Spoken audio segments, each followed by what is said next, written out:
Hey Pops, come and record the Drift ad. Today's episode is brought to you by Drift Outfitters in downtown Toronto, Ontario. Drift Outfitters is your source for all things fly fishing, from waders and booters, from waders and boots to thread and feathers. Drift has it all. Check in on their website for their latest updates and policies regarding shopping during the pandemic. Curbside pickup for your online and phone orders is a great way to get the gear you need. And they're shipping for free across Canada on orders over $100. Visit driftoutfitters.com to learn more.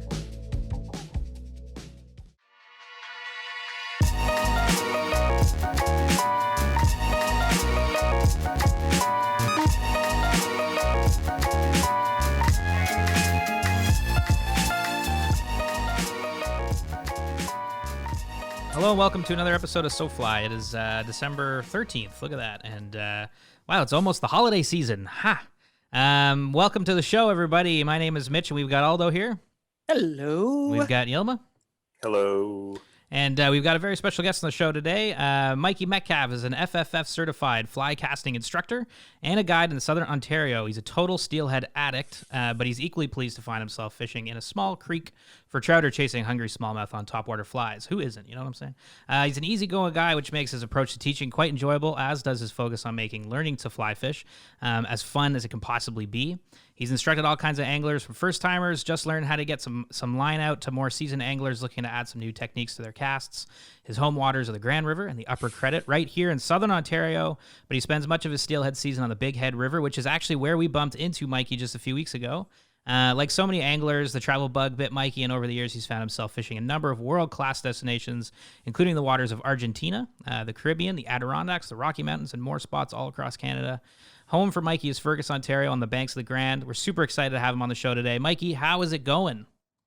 Gentlemen, thank you so much for having me involved. Yeah, I'm super excited to be here. Thank you. Welcome. We're stoked too. Yeah, like we bumped into you on the Big Head, and we were like, "Holy shit, we gotta have Mikey on the show." You know, like what's taking us so long? You know. Well, you know, as we were speaking on the river, I've been a fan of the podcast from afar, and I've been watching you guys grow, and I'm behind you guys, and everyone in the community's behind you. We love to see the local people going out there and pushing the industry, and you're doing a great job at it. Everyone's behind you, and I'm happy to be here. Thank you for having me. Thanks, man. That's so nice. Yeah, like, geez, yeah, it's great to hear that kind of stuff. So super appreciate it. Well, you know, whereabouts you calling from today, and how's the water looking in your neck of the woods?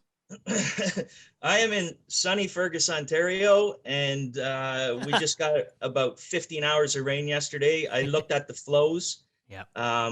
You know, it's a catch-22 because when the weather's nice, you also want to see how much rain's coming too. Yeah. And it was too much. So most of the rivers are absolutely blowing out. So I'm resting my whole body. Yeah. And I'm watching some football today. That's a good call. Oh, right yeah. on.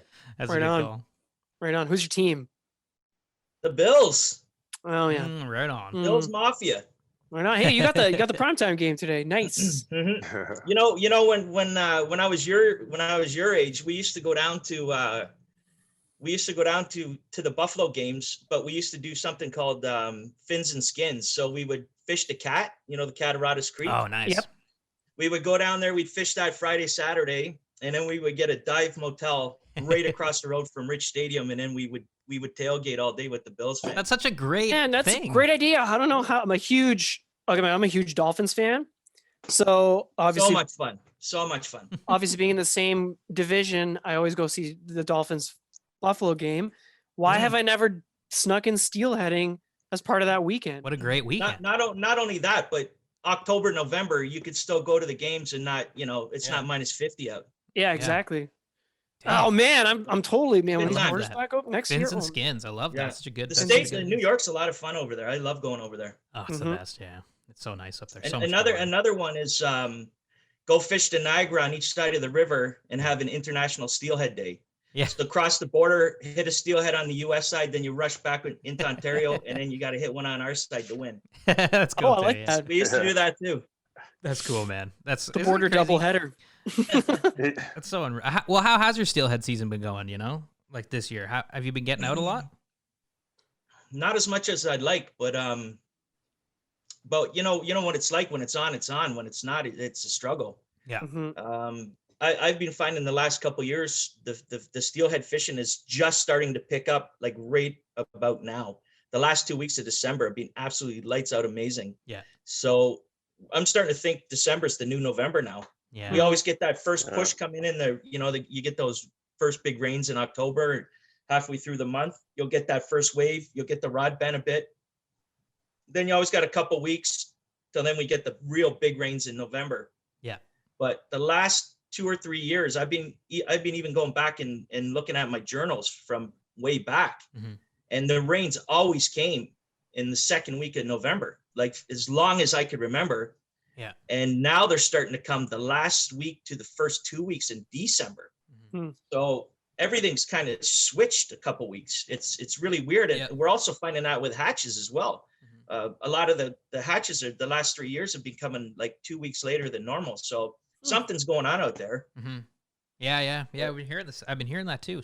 Like with steelhead season, especially, like it is so late this year. Like last year, it just feels like different from, you know, what you used to hear about. Yeah, but you know, the positive side is people have been locked indoors working from home, but I think people are going to get, you know, legitimate time off over the holidays. Yeah. Where they don't have to get online and check their computer every day. They still have time to go hit probably the best 2 weeks of the season. Yeah. So take advantage of that. Go, you know, you don't have time to see a lot of people. Make it a day. Let's get all together, and this guy lives in Whitby, this guy lives in Mississauga or wherever, and go meet and fish a river for a day. Yeah, and you know, next weekend might be one of those. Might be that weekend. You know what I'm saying, guys? I don't know. Like I'm looking at my calendar right now. I'm like, ooh. Well, where I ran into you guys, that river is raging right now. It's absolutely raging. Way up. Yeah. Well, that was. And I love that river. I do love it. It's beautiful. Yeah, that was my first time on the Big Head, and I love it. Yeah, is that right? Great. Yeah, first time on the Big Head. Yeah. That's a great. How long does that take you guys to get up there from there? 2 hours? 2 hours. 2 hours. Yeah. Not bad. It's not bad at all. No, it's not bad at all. Another good thing about up there is if you come up from the city, they give, like, you could get motel rooms in that up there. Just throw the camera gear and 5 guys into a motel room, and you don't have to worry about driving on those roads. Exactly. Yeah. Because that's it, right? The snow can hit. Nothing. Yeah. That's what I've heard, man. The snow hits. Yeah, that's the only thing. It's the only thing that I don't like about the winter fishing is the white knuckling it back and forth. Yeah, it's scary, man. Yeah. Well, anyways, we always love having Southern Ontario anglers on the show, and Mikey, again, it's super stoked that you're on because it just gives us that chance to kind of chat about, you know, how the fishing's been in our neck of the woods. We talk to people all over the place, and it's always fun to just chat about Ontario because, like, we're talking about the Big Head, we're talking about, you know, all these different rivers. There's so many different fishing opportunities. But today we figured we'd just chat kind of all about, you know, your fly fishing life, and then also Southern Ontario fishing and how it's kind of kept you going over the years. And we'd also love just to touch on some of those destinations you hit up to, because that sounds pretty cool. But why don't we just kind of kick it off with, you know, like, how did you get into fly fishing? How did that whole thing just begin for you? I'll crack a beer for this one. There you go. Look at that. Left field, Cheers, ice boys. Cold. Beautiful. Actually, I'm going to pause for a second and grab some 40 Creek. Give me 1 second. Go get yourself some 40 Creek. There you go. There you go. There you go. Go. Take it away, Mikey. Yeah. So I've been fishing my entire life, probably, you know, almost 50 years now. And it's absolutely hilarious for me when I go home and I start looking at photo albums. I cut my teeth fishing. I didn't start fly fishing till I was about 29. But I see pictures of me on Duffin's Creek. Yeah. And in the mid 70s, that was like going to Perry Sound. Yeah, Jesus. You would not believe Duffin's Creek, 1977, Duffin's Creek, 2020. Yeah. Wilmot Creek was like going to Labrador back then. That was a trip. Wild, yeah. Yeah. Like none of the development was there. Zero. Yeah. So I used to go out with my grandpa every Sunday and go fishing with him.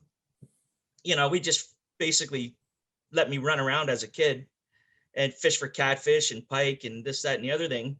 But I used to notice, like, once a year, all these huge fish would be shooting through that at the time I didn't know were steelhead. So I had an uncle that he still lives on Soper Creek. It's just a little trib that runs off of Bowmanville. And when that fills up with rain, it gets a big run of steelhead in it. So I'd be always there playing around when I was a kid.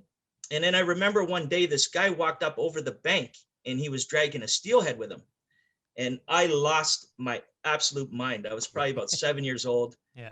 I couldn't believe that fish came out of that little creek. I followed this guy all the way back to his car, asking him a million questions. I love that. I still never knew what fly fishing was really. I was just a kid who liked to be on creeks and be outside.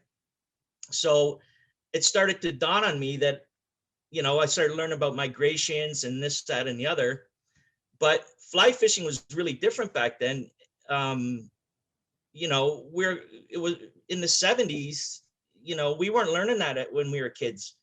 There was no internet, YouTube, no social media. You literally had to know somebody who fly fished that would take you into his house, sit you down, show you how to tie flies. Here's how to cast. Here's how to get materials. We couldn't get any materials. It was just an obsolete thing. Yeah.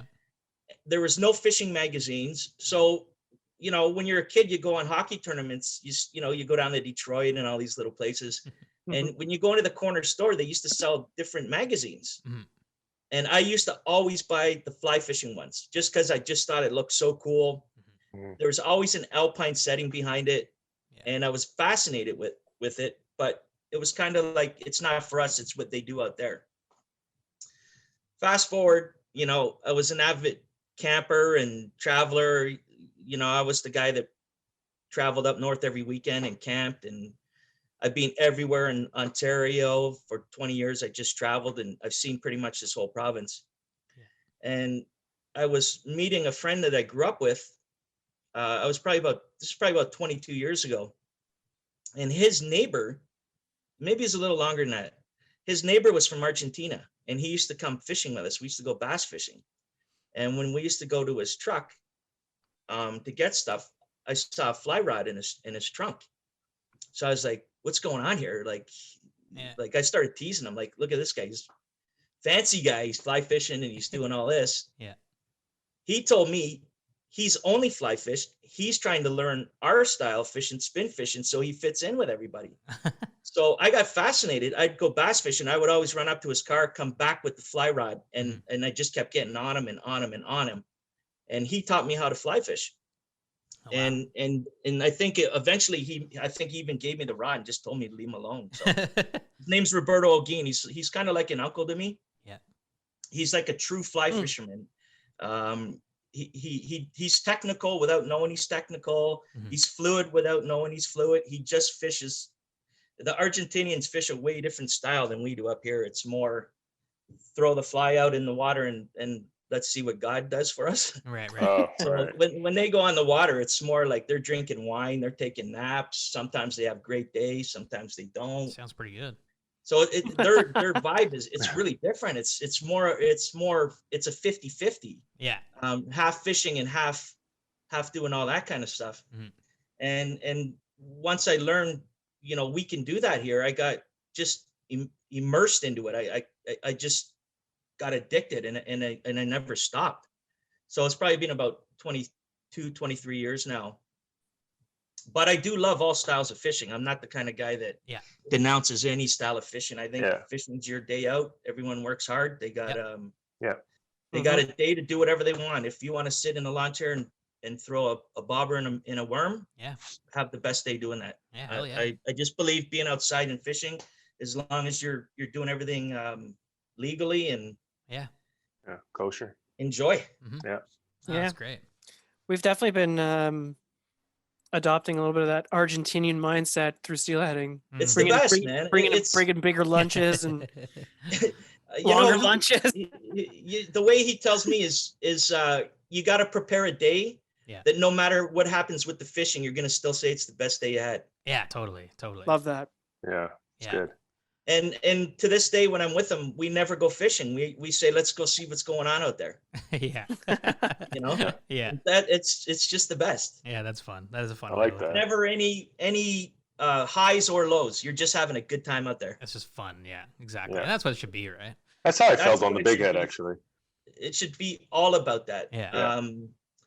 You know, one of the things that kind of scares me with the social media is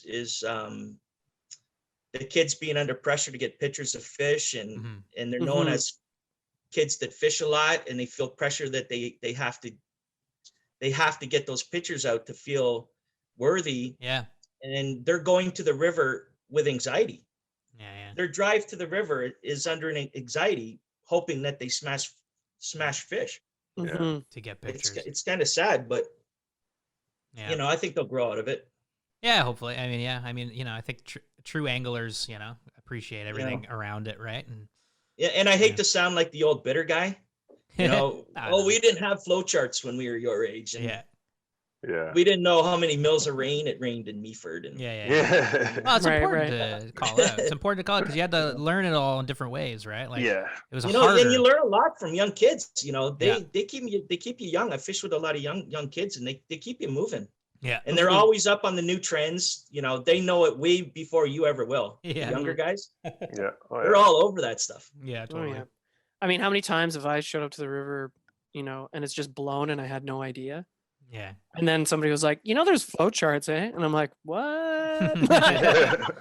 Totally. You know, I don't want to hate on it because I'm the first guy doing it now. I Oh, of can't even course, I imagine mean- if I was 18, Yeah. I would be all over it. Oh, Yeah. Oh, totally. yeah. I mean, like when you All got a over it. 2-hour drive to the river and one day Yeah. it does kind of suck to get there. I mean, it's fun because like you said, it's still fun to be outside.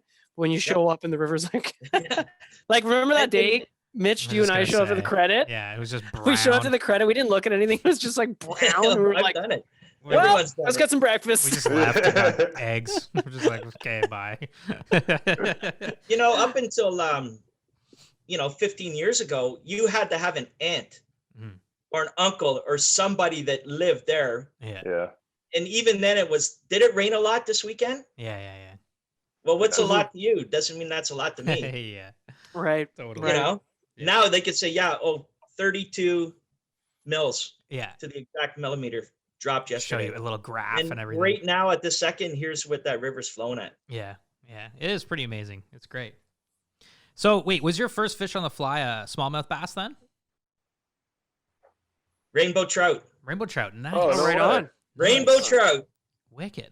So what's the story behind that? Do you remember that one? Duffin's Creek. Nice. There Oh, you right go. on. Right across the Duffin's Creek. Yeah. Up in in the north end of Duffin's, where you get into the brookies. Yeah. It was a little natural, it's just a little park. Yeah. I still don't care to this day. I don't care how big they are. Yeah, man. To this day, I don't care. I just like the fish. Yeah, they hook Yeah, us. Yeah, yeah, same. 100%. 100%. No, I Yeah. love that. I went from fishing, practicing, the feeling, the progression. You go from casting. Yeah. No, you know what? The first fish I got was in a stock pond. Okay, right on. Me too. It was in a stock pond. It was in a stock pond, I think. Was it a rainbow? It was a rainbow, yeah. Yeah, me too. Where'd you go? It was somewhere in the east. It was Oh, okay. years ago. Yeah. Yeah. One of those places you pay $20 and you got to release the fish. Yeah. Mm-hmm. Yep. Yeah. Those are the best places. Yeah, man. Yeah, remember Bing Retreat, Aldo in Ottawa? That's I used to go catch trout there. You pay like Oh, man. $50 and can fish all day. And I love that. I mean, that It's was, fun. you know what's funny It's is a great way to teach. Yeah. It's a great way to teach. yeah, Oh yeah. exactly. Well, I mean, a lot of. I mean, it's a lake, a lot of room to cast, Oh, and Oh yeah, that's for yeah, sure. Yeah. it's a good way to catch some nice fish. So then, how did that? How'd you get into guiding and casting instruction and all that? Like, what was the path there? Like, what came after? Ooh, That fly fishing passion, and was that something later in life or pretty quick? yeah. So I got probably about 15 or 17 years deep into it. Yeah. And I was self-taught. So I had a horrible cast and I was limited. I knew I was doing something wrong, but I didn't know what it was. Mm. And I got away with it. And I still could have got away with it forever, but I was never getting any better. And when I used to get on the river, I used to see people doing things with the fly rod that I knew I should learn how to do that. Yeah. But I was so comfortable doing what I was doing. And then I decided I'm gonna take the jump. So I used to guide on the side. I used to be in logistics for years, but on weekends and on my holidays and that, I used to chip in and help Graham Bristow a lot. Oh, So I was okay. guiding. Graham broke me into the game, and he's still, to this day, I have a great relationship with Graham. He's an amazing guy. Just for those who might not know, who is Graham? Graham's a legendary guide in the Southern Ontario area. He's probably one of the greatest nymphers I've ever seen, if not the best. He taught me how to Euro nymph probably over 10 years ago before people even knew what it was around here. He's so far ahead of the game. He's a really nice person. He's an incredible guide, and he's honest. He's a very honest person. And when you're doing business with people, that's the number one thing you're looking for. And I have nothing but great things to say about him. To this day, we still keep in contact, and we always go say hi to each other when we see each other. And he taught me so much, not only to be a better fisherman, but just teaching me how to handle clients and moving around rivers and things like that. Right on. I owe him quite a lot. Yeah, because guiding is so much more than catching fish, right? Yeah. So what was happening was I was friends with the guys from the new Fly Fisher way before we ever used to fish. I used to run into these guys all the time and talk to them. So what I would do is I'd go out and I would help Bill do some guiding and stuff like that. And we used to have a trade-off where I used to meet Bill Spicer every Sunday morning. Good old Billy. Every Sunday morning I used to meet him in Hamilton. Yeah. And he prepared me to get my certification.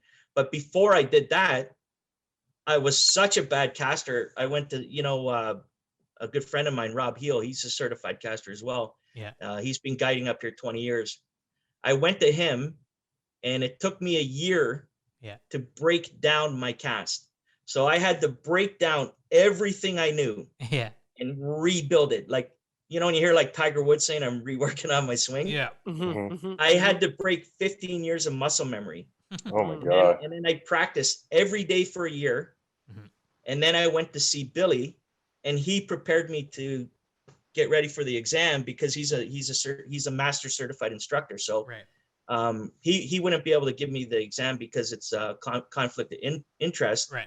So at that time we had to get two master certified instructors in the same room at the same time to give us an exam, or we had to do the 7-hour drive down to Midland, Michigan, and take an exam with one of the board of governors, which I did, which was one of the scariest days of my life. They didn't even have that here. So it was a 7-hour drive. So Rob broke my cast down. He got me casting really good again. He broke down all my muscle memory, and then Billy ramped me up and got me ready for the exam. Yeah. And to this day, Bill Spicer, he had me 2 days before I had to go to Michigan. I was having panic attacks in the park because he had me convinced the entire time that the distance casting was 15 feet further than it really was. And unless you can do that every single time, don't bother going there. Yeah. Oh my God. And I was doing it like 2 out of 3. Yeah. Then I would do it 3 out of 3. Then I would do it none out of 3. Yeah. There was no consistency at all. Yeah. Right up to the day I was getting in the car to drive there. Oh man. I was driving there to fail this test. Yeah. I'm gonna go fall on my sword. I'm gonna go fall on my sword. I'm going there. Self-destruct. I'm gonna self-destruct. When you go for those tests, like, do you get to use your own rods, or it's okay? They're not like. So you're allowed to use I think at the time it was a 9'7" weight was the max you can go. Okay. And the line had to match. They check it all out and everything. Yeah. So the entire time I'm driving there, I'm just like, what am I doing? Yeah. Even when I'm crossing the border, I'm in the lineup crossing the border. I'm like, what am I doing? Yeah. Plus, I'm terrified because this he sits on the board of governors with the Federation of Fly Fishers. He's no guy that you're sitting around joking around with. Yeah. So I had to go to his house. Oh wow. His name's John Vandelin, Midland, Michigan. Yeah. And So what happened was, so you go and you have to take a written test, Mhm. and you're allowed, I think, 2 mistakes. If you get 3 mistakes on it, you're going home. Like, Wow. thanks for coming home. Jeez. So you do like I forget how many questions it was. It was either like 35 or 50 or something like that. Yeah. So you're sitting there doing them all. And then he pulls up a coffee and pulls a chair up beside you, and he's marking it right in front of you. Yeah. So you're watching, like, check, Oh God. check, It's the worst. check, X. Yeah. Oh no, that was only like 5 questions in. Yeah. You're like, No way. no. So you're just watching him, the whole time. Yeah. And then you see him, the last one, he checks it, and you're like, man. oh man, What a it's like a reality game. Like, okay, now we're going into round 2 now. Yeah. So the only way you could go to round 2 is if you pass round 1. Mm-hmm. At any time, this can blow up and it's over.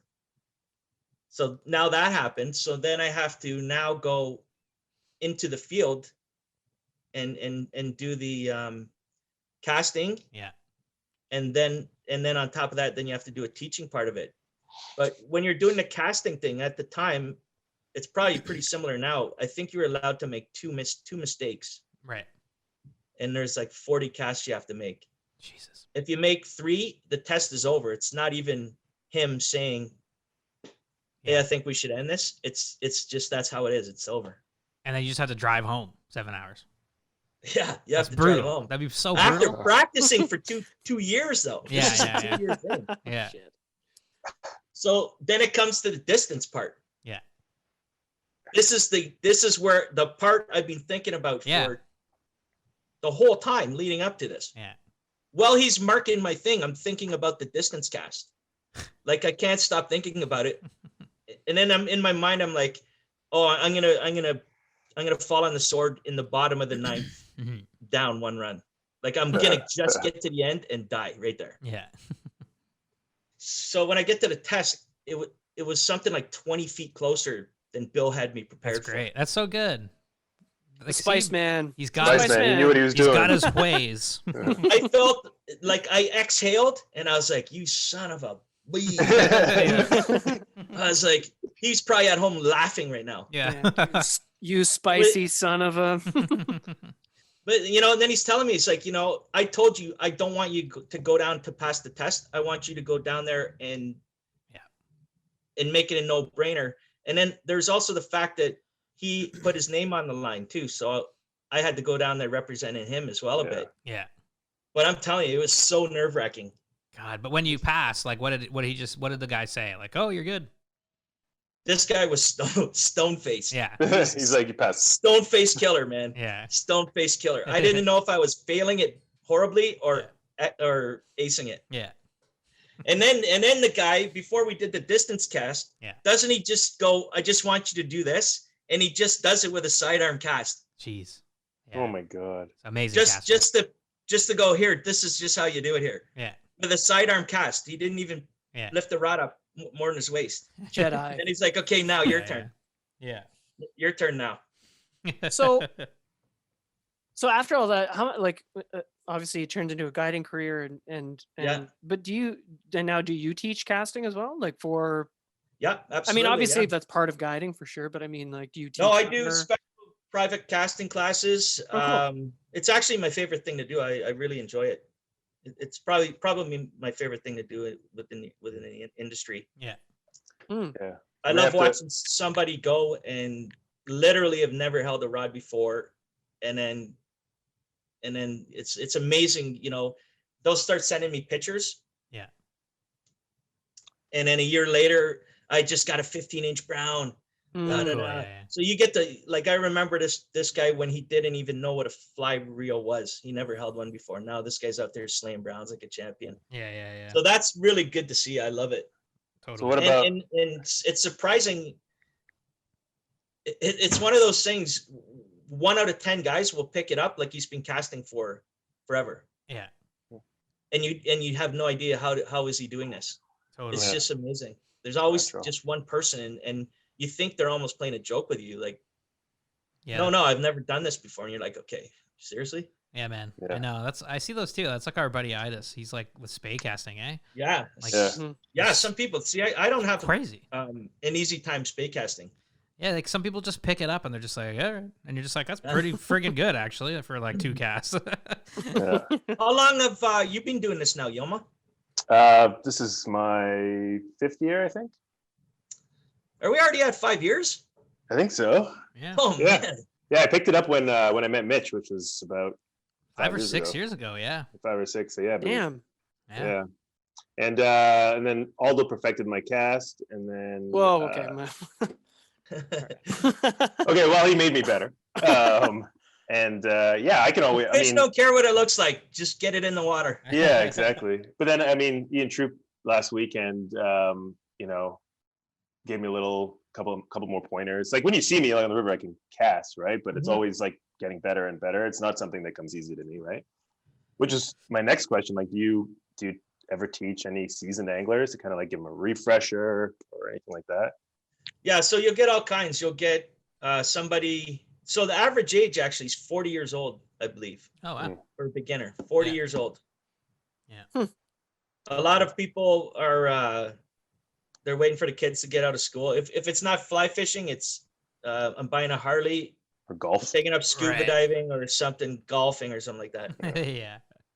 But yeah, you'll see it all. You'll get the seasoned guys, the really advanced casters.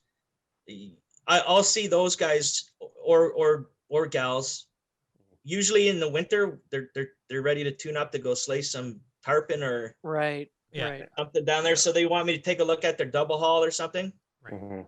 Just tune them up for distance. Yeah, I did the same with Yeah. Chris from Drift. I went over to him. I'm like, you need to tune me up before I go Yeah. to. He's something else, eh? That kid- Yeah, He's a great he is. caster. Holy cow! How Great old is he? caster. 22. 20? 15, Holy cow. 14. 15. He's gonna be, He's a young Can't guy. he's tell. gonna be a savage, man. He's a great Yeah. He's gonna caster. be an absolute savage out there. Yeah. Yeah. Oh yeah, he's already out there slaying the rivers. I know Chris is a heck of a fishy dude. Yeah, he is. He's a good kid too. He's a nice person. Oh yeah. Mhm. Got his 100%. head on right. Absolutely. Oh yeah.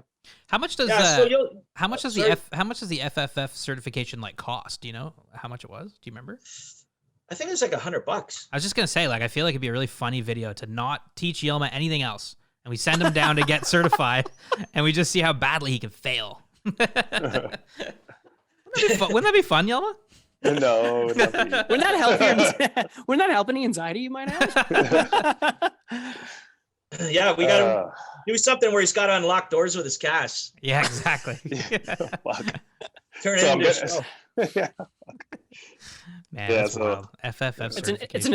it's an escape room, but you have to cast your way out. Yeah. But you know what? If anything, a lot of it's perception. Yeah. I was no better at 6 p.m. at casting than I was at 6 a.m. that day. Right. Mm. I was the exact same skill level, Yeah. but driving home, I was a certified professional. On the way there, I was just the guy who casted a lot. Right. Right. There's a lot of it's perception. It take it for what it is. You know, when you have a business, it's always good to just have that for people that, Yeah. you know, if someone was going to get a Ferrari fixed, they're going to look up, this person was certified by Ferrari as a mechanic. Okay, I'm Right. going to go there. Yeah. Add some credibility But to the. really, yeah. it's all perception. You know, there's incredible people that fish on the Grand River every day that Sure. could be certified if they chose. It's just something that they're not into doing, but it will make you a better caster regardless if you go for the exam or not. Just preparing for it, Yeah. that alone will once you learn the science of it and the angles and Mhm. kind of the nerdy stuff that's in behind the casting part of it. Yeah. Once you start understanding that, you can't not be a better caster. Yeah. It's just good practice, right? Just for Yeah. anyone. Yeah, if you go for the exam to get that, that's up to you. Yeah. Right. That's up to you, but it's not point. needed. Good It's point. it's Yeah. You know, I learned so much even if I didn't go for the exam. I learned casts that I would never think of doing, and Yeah. once you understand the science of it, you could start opening up your imagination a little better because you understand what you can do with the rod. Right. Yeah. Yeah. Right. True. Yeah. It's true. That's cool. No, I think it's Yeah. yeah. I mean, it makes sense. And so, Mhm. yeah. And so, what do you enjoy most about guiding and instructing casts? There's a lot of things. First and foremost, I like being outside. Mhm. But you absolutely have to be a people person. Mhm.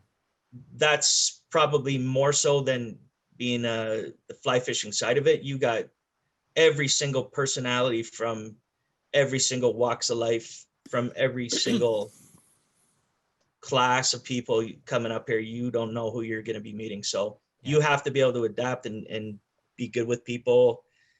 You need to understand what they're trying to accomplish that day. A lot of people, they get a little twisted. You know, when you're guiding, it's never about you. It's 100% about the person that you're taking on the river. So you could have 10 people looking for 10 different experiences out there. Not everyone's looking to catch a monster brown trout. Not everyone wants to catch 10 steelhead. You could talk to a guy that just did 3 brain surgeries in 1 week, and all he wants to do or she wants to do is go to a quiet place, turn their phone off, get them in front of some rising trout in a pretty place away from people, and give them that's the day they want. So you give them what they're looking for. Yeah. And it's so different, you'll get people that, when I was younger, I would fish in between 2 smokestacks if I knew there was a big fish in there. I won't do that anymore. Yeah. It's or when I was a kid, the more cars I saw in the parking lot, the more I wanted to fish it because I knew the fish were in. Yeah. So, when you're guiding, you have to be a little bit knowledgeable about everything, but master of none. You have to be able to adapt from quiet people to outgoing people to loud people to shy people to every kind of person under the sun. You don't know who's coming through. That's what I love about it. Yeah. So we look at it like it's a game for us. A lot of people ask us all the time, do you get sick and never fishing because you're guiding all the time and you don't get a chance to fish? But what they don't see is the fact that we are fishing with you to the next level. So we're going fishing, but we're going to put the rod into somebody's hands that we don't know yet, and we don't know their skill level. Yeah. So now I'm going to now try to catch a fish using this. Right. So we're involved as much as the person. There's no one in the world that wants you to catch a fish more than the guide. 100%. But I think that's most of it. You have to know what they're looking for. To be a good guide, you need to know what they want for the day, not what you want for the day. It's all about them. Everything is about them from the beginning to end. That's a good way to put it. 100%. And even, in moods, I'm sure you guys are still in the, you get moods where, let's just go to the local creek and bend the rod today and catch a bunch of small fish and get out of here. You're not always looking to do the same thing. Yeah. Switch it up. Yeah, for sure. Yeah. Switch it up. But yeah, that's the main thing. You want them, to be safe. You got people that are coming, different ages. You don't know their wading ability. So every person you go out there, it's a unique experience. It's never the same day twice. Yeah. Never. Some people have bad legs and they can't walk. So, okay, we're going to go here and whatever. How has it been during, a year of pandemic? How has guiding been during COVID? So how much time do we have? I'm sure it's changed some things for you. Eh? Okay. Day 1. Yeah. It's been crazy. It's been absolutely crazy, man. Yeah. So the year started, I was in Belize when all this went down. Okay. Oh shit. I wish I just stayed there. Yeah, these guys were in Tobago. We were in Tobago. Yeah. Were you? Fishing fishing for permit. We're 2 hours from you. We weren't that far from each other. Man. So when I was there, it was kind of like COVID was out, but it was still kind of Yeah, it was like kind of just out there still. Yeah. We boarded the plane and I got a notification on my phone that the NHL had shut down, and we were like, "Oh shit!" That's exactly when I was there. Yeah. That's when you know there's problems. Yeah, exactly. That's a Canadian's reality check right there. They were like, "Oh fuck, bud, the Leafs, shit." So the year started. We at first, no one knew if we were allowed to fish or not. Remember, there's a whole thing. Yep. Yeah. So everyone was kind of playing the waiting game, like you go first. Who? No one knows what to do. Who's gonna do it? Yeah. And we weren't allowed to guide. They had us off the river. Right.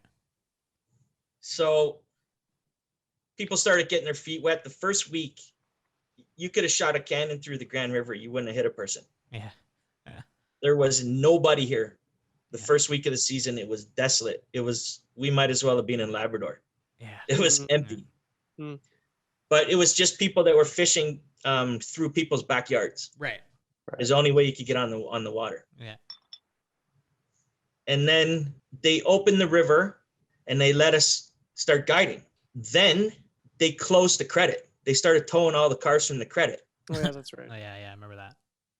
So just as we started to get going, they started towing cars from the upper credit. Yeah. And then on top of it, on the Grand River, we couldn't stock it this year because of COVID. Oh Yeah. right. Yeah. I remember that. I think we got less than 10% in. We couldn't get it in. Yeah. Only 2 people were allowed to do it, and it had to be with a small hose. That's the Yeah. best they could do. Yeah. So there was no stockies in the Grand, and then the credit was unfishable. That means every person from the credit was coming onto the Grand to fish. Oh right. And then on top of it, there was no stockies. And then the crowds came, Mhm. and then the crowds came, and then the crowds came. Yeah. As we got into probably mid-June, right when the dry fly action was just starting to fire up. Yeah. Almost every night of my life, I'll eat dinner. I'll go onto my porch, I'll wait her up, Yeah. grab my rod, and I'll go fish from 7 till 9 p.m. Almost Hmm. every night of my life in the summer, I do that. Yeah. Hmm. It's usually me, Nice. Yeah, it's pretty sweet. me, and a couple locals that are down there Yeah. after they put the kids to bed or something like that. Yeah. I go down there. There's a spot I fished for years and years and years and years. You'll probably see 2 to 3 people, Right. and I know all 3 of them. Yeah. There was 24 people. Woo! Wow. 24 people in a Surprise. 100-yard stretch of water, Oh, God. all lined up, side by side by side by side by side, waiting for the dry fly action to start. Yeah. So that completely shot Mhm. us as guides for doing any evening action. We couldn't get on the water with clients. Yeah. So what I had to do was flip my entire schedule. So for 2.5 months, I went to bed at 7:30 at night, and I woke up at between 3:30 and 4 a.m. For 2.5 months, I did this just to get people on the water and off the water before the crowds came. Right. So Wow. Geez. That's. I had interesting to tactic. completely flip everything we were doing, Yeah. and then it just snowballs. Like Yeah. personally, I haven't seen anybody in a year. It's, Yeah. there's not much you could do. Yeah. Yeah. And when people are telling you to show up at 7:30, and you're like, no, that's actually when I'm going to bed. Totally. So Yeah. sorry, go on. How did you find that tactic work? Were you catching fish? And I mean, I guess there's no one there. It was a really tough year this year. Yeah. It was a really tough year. Yeah. Yeah. But everyone, before we took them on the water, we let everyone know this is what we're up against this year. This is Yeah. what's happening. Yeah. And then what happened was they reopened the credit. Right. The crowds went away, and then they closed the credit down a week later. Oh man. God. So that brings us to the end of the season here. Yeah. Now where we're getting hit is because of the fact the borders are closed. The Americans aren't coming up here. Right. So this is when they come on. I'm on the Niagara all the time. So I'm on usually the Niagara, the Big Head. I'm always back and forth between those 2 rivers. But usually this time of year, they take advantage of it. They come across the border and they do their annual 3-day trip or whatever. Yeah. You could get hotel rooms for half price, and then the American dollar gets stretched out. Yeah. Right. So, from mid-October to the end of December, there's a lot of like, I'm going to go up there and stay there for 5 or 6 days and then come back to Fergus. And then I'm going to go up to there for 5 days and back, and then up to here for 3 and back. But with the lack of the Americans now, it's Niagara one day, then you're home. The next day, Meaford, back. The next day, back to Niagara. It's a lot of that stuff. So, you know, we're going through the ringer right now, but, you know, you guys know what it's like. I'm sure you guys got everything sent sideways with, you know, the fact you guys like to move around so much. Yeah. And there's a lot of people out there that are really, really suffering. So, you know, we had to do things differently, but it is what it is. You know, there's a lot of people out there that are struggling. So, you know, everyone's going through this. Yeah. Yeah. It's just cool to look at the, you know, the pandemic and COVID through the lens of all these different things, and like through the lens of a guide, like how did it affect guiding? And it affected guiding. It affects everything, you know? So it's, actually, you know, the one positive trend that I saw coming out of this, and I hope it goes through into 2021. I think a lot of people have their little family budget and they do their trip down to Florida, or they're doing their yearly Cuba or whatever. But because I think the kids were homeschooled and they're home all the time, I took out 5 or 6, 7 or 8-year-old kids this year for the first time. Like, so parents are starting to get a little bit creative on getting their kids outdoors and getting them into doing activities where you could be, you know, you could distance from people. Yeah. So I thought that was super cool. That's probably the thing I like the most that's come out of this. The most positive thing is, you know, there's nothing cooler than seeing a little 7-year-old kid in waders casting a fly rod. It's amazing. It's pretty awesome. Yeah. I hope it continues, because it's great to see them unplugged and outside, and they all loved it. Even wadering them up, they feel like they're, you know, their imagination takes them away. And some kids think they're in, you know, rural Alaska somewhere, and they're sitting in the Grand River somewhere. But that's the one thing I really hope continues. So I'm curious to see what 21's going to do. I don't know. You know, Canadians are good people, and we like to rally around things. So, you know, this town's being hit pretty heavy with the shutdowns because there's so many mom and pop shops here. Yeah. But, you know, we're almost into January now, and people seem to be getting a little more positive about the next year coming up. Yeah. I could feel that. I can't believe there's a vaccine that's like gonna be. You know. You believe it's been 10 months? I know, that's what I can't believe. I'm like, I know. I know, it's almost a year. The other day I was saying, like, I could have used this as like a 10-month thing. I could have ate properly, did push-ups like I was doing a 10-month sentence. I could have came out of here looking like COVID juiced up, you know, like. But I went the other way. Me too. I went the other way. I started drinking more. I started liking cake a lot more, you know. I went the donut route. You know, just in a circle. I've gone through YouTube. I don't think there's any videos on YouTube, but I've gone through YouTube. Yeah. It's just the whole catalog. There's nothing left. There's nothing left. There's nothing left. Yeah, there's nothing. But it was a trying year, but yeah. Well, you know, what can you do? I don't know. Yeah. What can you do? Yeah. And at least how's it been for you guys? I guess you had to readjust and Yeah, we did as well. I mean, it helped our podcast. Well, we had to strategize. We had more time, so we're like, let's put out double the amount of podcasts that we were putting out, which helped, right? And sure. Yeah, it's kind of fun. And it's at a time when it was needed too. People need that. Keep the content coming. Yeah, we had nothing else to do, so we just started doing that. But then, you know, we realized this pandemic's going on pretty long. Like, I don't know if we could keep up this pace. So we went back to twice a month. But yeah, you know, I mean, you know, like we can't complain, right? Like, it shot our trips to Montana. Like, whatever, we have jobs and we're healthy, so we can't complain. And then we were like, you know what? Well, when we had windows, let's go explore Ontario some more, which we love to go fish around Ontario, right? So we went. And, you know, when it was like at times where it was safer, we went up and fished, you know, the backwoods of Northern Ontario and did that kind of stuff. And it was great.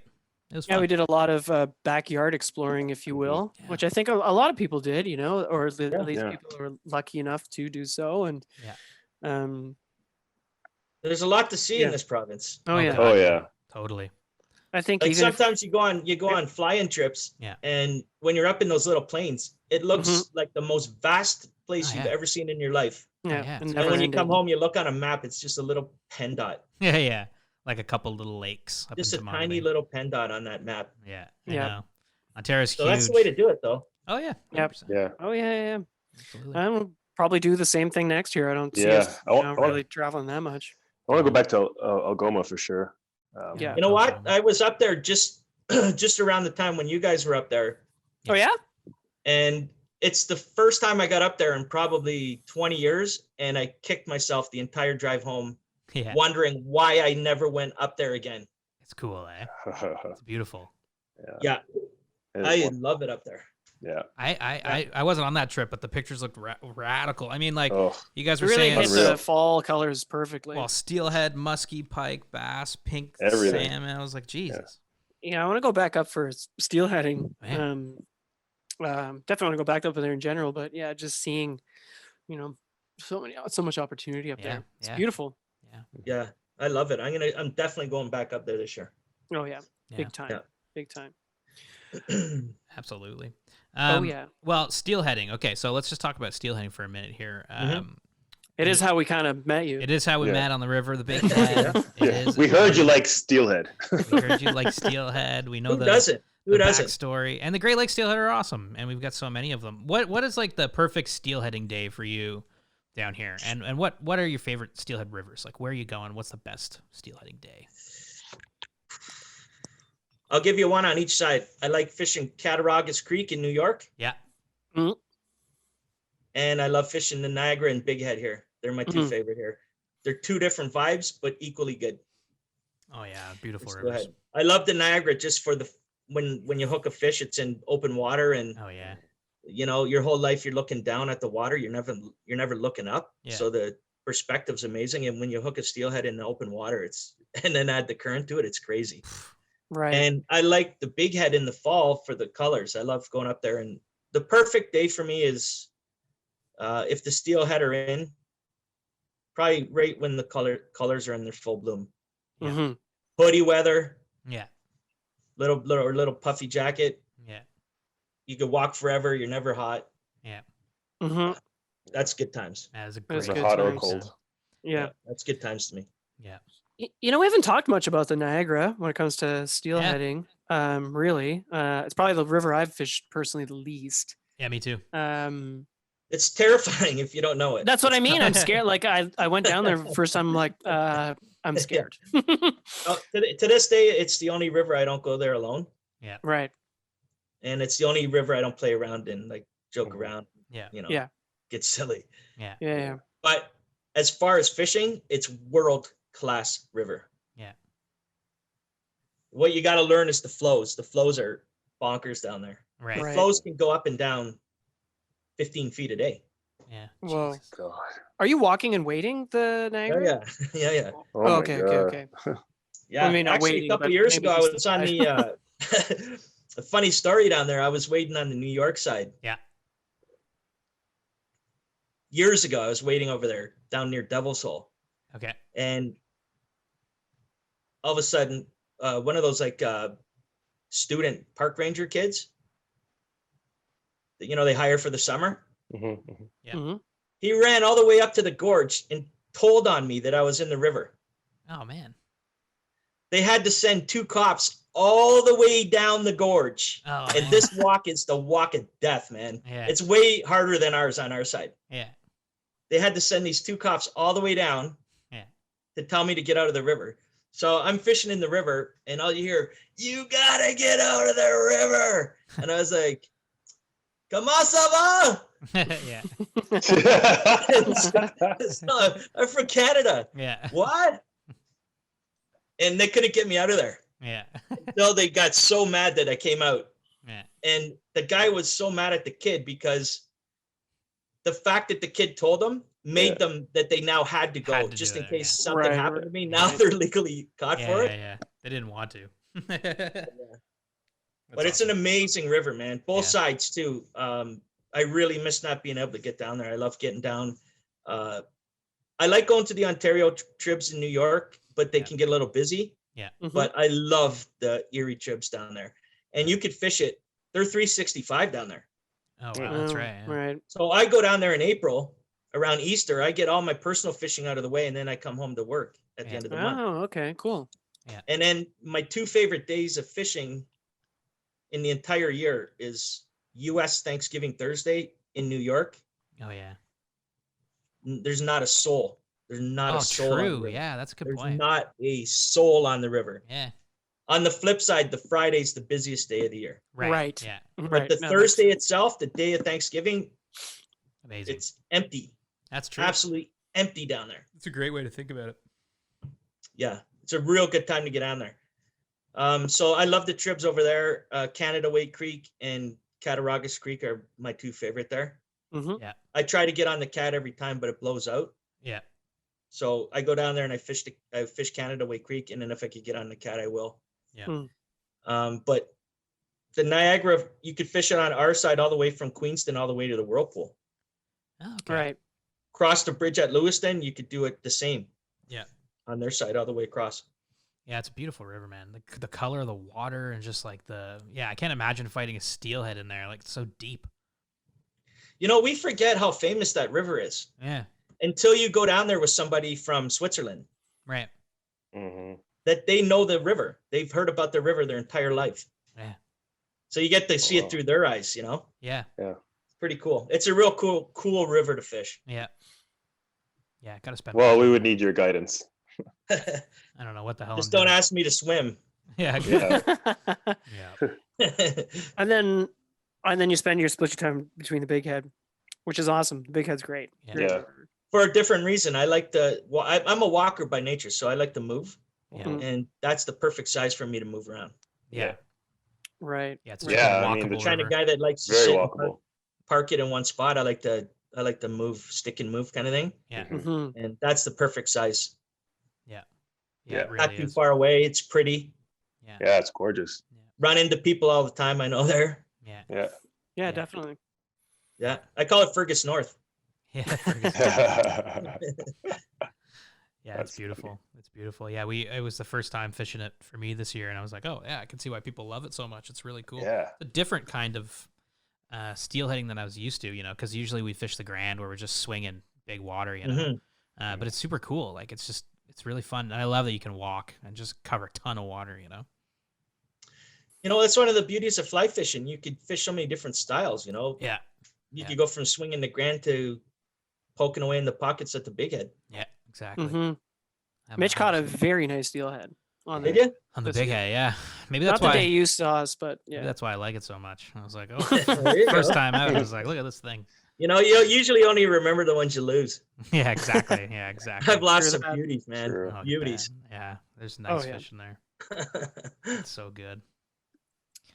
The rivers, though, they're getting crowded. Have you noticed all the people on the rivers lately? I don't know.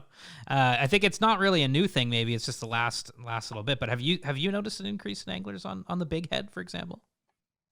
Yeah, the Big Head I have, and Yeah. probably in the last 4 years. And is it all fly people, or is it's all over the place? Just anglers in general. No, you know what it is? There's almost like a line in the sand where the center pinners go up that way into the deep pools, Right. and the fly angler go downstream into Yeah, the yeah. pockets. Yeah. Yeah, it's true. Hey, yeah. But one of the good things about that river is, there could be 30 cars in the parking lot, and you could still get away and fish. Yeah. Yeah. If you want to walk, you could get away from every single person. Yeah. Yeah, and it's you're not too willing. far either. It's a couple hours from the city. Yeah. Mhm. Yeah. Yeah. If you're willing to move, it's funny. It's like people are just like really fishing. It's just like blowing up. I think because we saw when we were there, we saw pinners and we saw gear people. I saw some fly people. I was like, oh wow, like Yeah, it's a poppin' river. People like this place. Yeah. Yeah. The fishing videos from the TV shows I used to watch as a kid. You guys ever heard of Red Fisher? No, I don't know Redfisher. I've never heard of I red. think so. Okay, that's showing your age right there. Okay. Ontario Red- fishing show. Red Fisher was Bob Azumi before Bob Azumi. Okay. Really? Yeah. Super. I think we're all popular. looking him up right now. Yeah, I'm looking them up. Here. Oh, So Red okay. Fisher is he's like my Bobby Orr. Like he's my god, Red Fisher. Yeah. I watched him every Saturday. We watched him, and he would do an episode where he'd be up north, and then he would come back and finish the episode with him by the Scuttlebutt Lodge. Oh, Scuttlebutt Lodge. Yeah, I know of this. I know of Scuttlebutt Yeah. Lodge and all that. Yeah. Well, he has some serious hat game going on. Oh yeah, he was no This guy's joke. awesome. Red Fisher was no joke. I love him. So we went from that. That was the only show we could watch. That was on. This is before cable, before anything. So if you missed it at 11 o'clock Saturday, guess what? You had to wait till next Saturday to see him. Yeah. Right. Now, 45 years later, Yeah. you could click on 50,000 fly fishing videos at the click of a finger. Yeah. Where can I go? How do I tie flies? How do I cast? Yeah. How do I get there? Where's the access points? ... Yeah, Okay, yeah. I'm going. Yeah. So the whole thing's changed. So what you guys are doing now, you're at the forefront of what's going on. This is 40 years later, the stuff you're doing now. Yeah. I do work sometimes with the new fly fisher. Yeah. I actually have an episode coming out in the new year. We shot a bass episode up in the Thessalon area. Nice. But all the Nice. camera guys are young. Yeah. They're all young people. So it's even going to get even more cooler. Like Oh when yeah. you see the fishing videos and the podcasts and the way things are done now, Yeah. even go back to the 80s, the difference on Right. the Storytelling. shows. Yeah. They're more real now. It's not like, oh, that's a very nice fish there, Steve. Whoa, look at the colors on that thing. Well, how many times did you watch that stuff? When I was a Totally. kid, I didn't care about that stuff. Yeah. I want to see real. I want to see what, Yeah. I used to watch these fishing shows and go, we don't behave like this on the river. Yeah. Right. I think Who there was talks like that? Yeah. Who talks like that to each other? Yeah. So it's become a lot more cooler for the younger people. And then Right. what better thing to get into if you're into videography than fly fishing? Yeah, Tell it's me beautiful. anything. It's the number one thing to get into. Yeah, it's so beautiful looking. Yeah, it's Like true. the river shots and the slow-mo Yeah. shots and the rising trout. Yeah. This is the industry to be in if you're into that stuff. That's blowing up too. It's always amazes me how many like really professional filmmakers there are in fly fishing world. People have friends I know. They're like, "There's fly fishing film festivals." I'm like, "Yeah," and it's like they're crazy Yeah. good. Like the films are They're crazy ridiculous. The good. content is wild. Like really Yeah. crazy production. Yeah.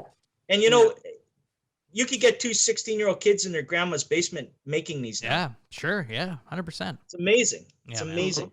Yeah, it is. Cool. That's another thing. We're seeing a lot of younger people now too. Yeah.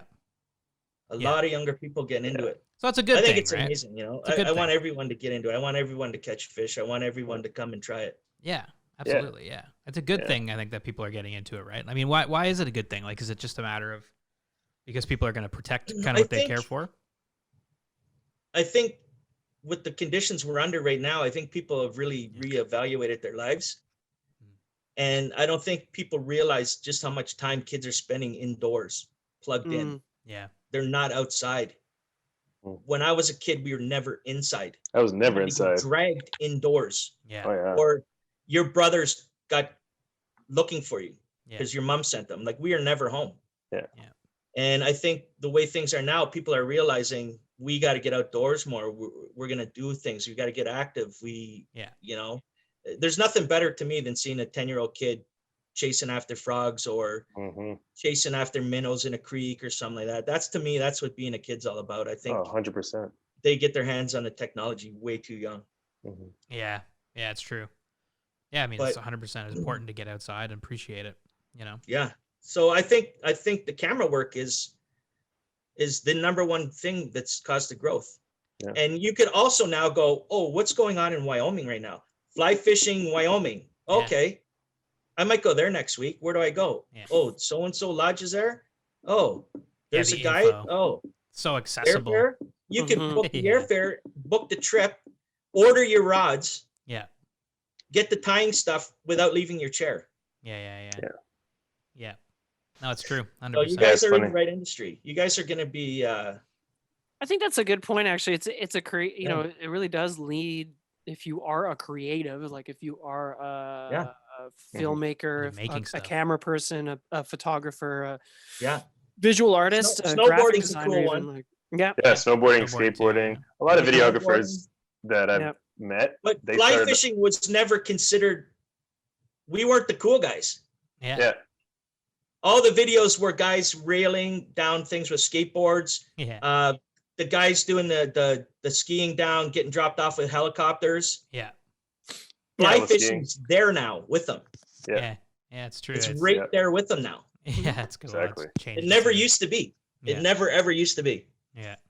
Yeah. Because it looks so cool. There's nothing cooler does. than seeing someone who could cast a fly rod nicely with a perfect backdrop behind them. Oh yeah. There's nothing cooler. It's a great image. I got a couple of those.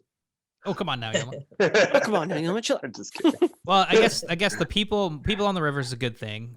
But what just thinking about steelhead specifically, like, are there what if we were to say like what are two challenges in your mind facing steelhead fisheries in Ontario? Like, what are a couple problems facing steelhead?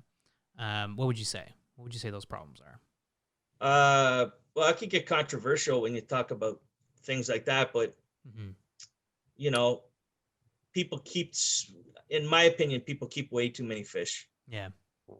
One of the things I always talk about, how ironic it is when you're on the river and someone stops and, I don't know why it's slow today. What's happened to the fishery? It's gotten slow here. And then as the person's walking away, they're dragging 4 steelhead behind them.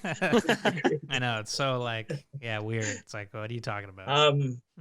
Roe, I don't have an issue with roe bags if they're farmed. Yeah. You know, farm it. Yeah. Get them from there. I think people are keeping too many fish. And also in the late 80s, like Port Hope got like 18,000 fish through it. Yeah. In the late 80s. And this is before the population. You got to remember the population's also probably tripled in the last 40 years. Mm-hmm. Right. When I was a kid, there was a million people in Toronto. Yeah. Right. So, you know, just the growth alone. Yeah. But so we used to get like 18,000 fish coming through that system that we used to stock. Yeah. The people from New York came up to learn on how we did this. They took the knowledge back to New York and they continue doing it to this day. A year later, Ontario got their budget cut. And now we get about 3,000 fish running. Right. So there's so much politics involved and, Of course, yeah. and this, that, and the other thing. But, you know, it goes through good years and bad years. Last year was a really good year. Yeah. COVID's kind of a write-off. Really, people don't know. The crowds too are also, you know, 1 car per person instead of 4 people hopping in. Right. Right. A lot of weird things that you really can't, you know, put your finger on, like really get the real numbers. Yeah. Is it really busy out there because there's 4 cars, or is there only 4 people out there? Yeah. That's a good point. There could be 12. There could be 12 easily. True. Yeah. So it's just weird. I don't know. But I never look at that as a bad thing. I think there's always somewhere to go explore. If some place gets too busy for you, get going. Yeah, there's a lot of water. That's for sure. 100%. A lot of water, man. Oh man, totally. And you know how it is. You know, people don't like walking. Yeah. How many people park Yeah. 20 feet from where they're going to fish? Exactly. Yeah. Yep. Walk a little bit, and you can get into some nice hidden Oh yeah. hidden secrets of the river. I like And that. you know, you guys are in all 3 of you guys are right in Toronto, right? Yeah. Yep. Yeah. You could go almost in 4 directions from where you guys are. In 3 hours, you could be into 40 steelhead rivers. Yeah. I know if the borders were open, because we hit quite a few this year. You know, we did the Saugeen, Malin, Big Head, Grand, Credit. Like we've been fishing like crazy all over. Because why not? You know, why not? So I got the perfect destination for you guys to go down and film an amazing episode. Oh yeah, I'd love to know exactly where that is. Wilmington, New York. Oh fuck, I love Wilmington. I love Wilmington. That's why I wanted to go this year, guys, but COVID, and we was like, shit, it's beautiful. You gotta go. Yeah, you man. gotta get down there, man. Whiteface. It's amazing. Wilmington. Oh, Sable River, right? Yeah, West Branch of the Sable River. It's the best, man. That's where Mitch and I cut our teeth. Yeah, man, I love that. Is that right? Trout fishing, yeah, because we grew up in Ottawa, right? There's no trout streams in Ottawa. Yeah. Oh yeah, that's right. So we would drive. Right. It was a relatively short drive. Yeah. To Like go upstate. fish there. Yeah. To upstate New York. Yeah. How long is it from Ottawa? It used to take me like about 3.5 hours, like ish, 4 hours to get to Wilmington. Yeah, and then but we'd fish, you know, Malone, New York, Pulaski, you know. Do you remember about 3 years ago when those guys escaped out of prison? Yeah. They were running loose in New York. Yeah, around Malone, I think, weren't they? That's where they got them. Yeah. I was like, good old Malone, man, that place. I would fish Malone a lot, more so than Wilmington, but Wilmington was always a treat to make it like the extra drive. That's so cool. Malone was easy because it was like it was just over an hour. Yeah. It would be like it was almost like driving to the Grand, to be honest. That was easy. You know what? I never fished the Malone. We always just drive through it. Shadowgate and the salmon. Salmon and the Shadowgate, beautiful rivers. We're great. Awesome rivers. So nice, you know. I really miss No, that it's state. not the same salmon river that goes through Pulaski. No, I don't think so. I think it's a different one. Yeah, no. Yeah. I don't think so. Yeah. I drive by Browns, it all though. the time. I drive by it all the time. Bunch of browns, So, bunch yeah, of great browns in that brown salmon river. Yeah, and- great and- brown fishing. Nice rainbows as well. I love it down there, man. You Oh, know, it's yeah. about the same time. Tamagami's my favorite place in Ontario. Yeah, we Hey. love Tamagami, yeah. It's one of ours as well. I Tamagami's spent a awesome. lot of time in that area. Such Yeah. a great Yeah. spot. So Such a beautiful good up spot. there. I love it up there. Yeah, Yeah. can't wait to go back to New York though. God, as soon as these borders open, we gotta go and just fish all over upstate. I really want to do the Catskills too. I've never done the Catskills. Got to do It's that. one place I've never been either. I mean, that's like the water looks ridiculous there. You know. Like, Sounds like a date. Yeah. Yeah. let's No, and I go. got a friend that lives down there too. I could set you guys up with him. He could show you around. Oh, right on. That'd be awesome. Yeah. He's on that river every day, the Delaware. God, that's Oh, nice. Oh, eh? nice. Love Nice to home fish. waters. Yeah. Yeah, that's his own water. That's awesome. Amazing. He took a 28 this year on a 20 olive. Really? Eh? Jeez. Yeah. 20 olive too. That's wild. Yeah. 28. I've never been there. I've never even been to Roscoe. Yeah, it looks amazing. I haven't. Every either. time I just go with what I know. I'm going straight back to Yeah. Lake Placid. Lake Yeah. Placid is great though, man. That's the I'm second with ya. time we had a guest on With ya. loving Lake Placid. Yeah. Oh, it's hard not to, It's man. beautiful. West Branch of the Osable. It's fucking. Yeah. That so white And nice you mountain. could do whatever trip you want. You could go cowboy. Yeah. You could go camping. Yeah. You could go mid-range. Get one of those fly fishing motels. Hungry trout, baby. Is the hungry trout still Hungry there? trout, there you Is the go. hungry trout still there? I think so. The Yeah. hungry trout is going strong, my Yeah, friend. man. And there's Right like on. there's like kind of a nicer upscale-y restaurant up top, and then like a barbecue place downstairs. And my friends and I Yeah, walked legend in. has it. It was- Nobody I know has ever been upstairs. Everyone's straight down. to the Everybody bar goes down. downstairs. Okay, well here you go, first person, because we went upstairs. We're like, this is the place, and we're like in our waiters and shit. No, and no, we're no. like, okay, we got like steaks and like scotch and stuff. We're like, this is ridiculous. And then we walk downstairs in the barbecue place. We're like, oh man, like everybody's eating barbecue like plaid shirts. I'm like, this is where we're supposed to be. Like shit, The hungry trout love it. rules. it's great there. It's The awesome. hungry trout rules, man. Oh yeah, That place rules, Yeah. so good.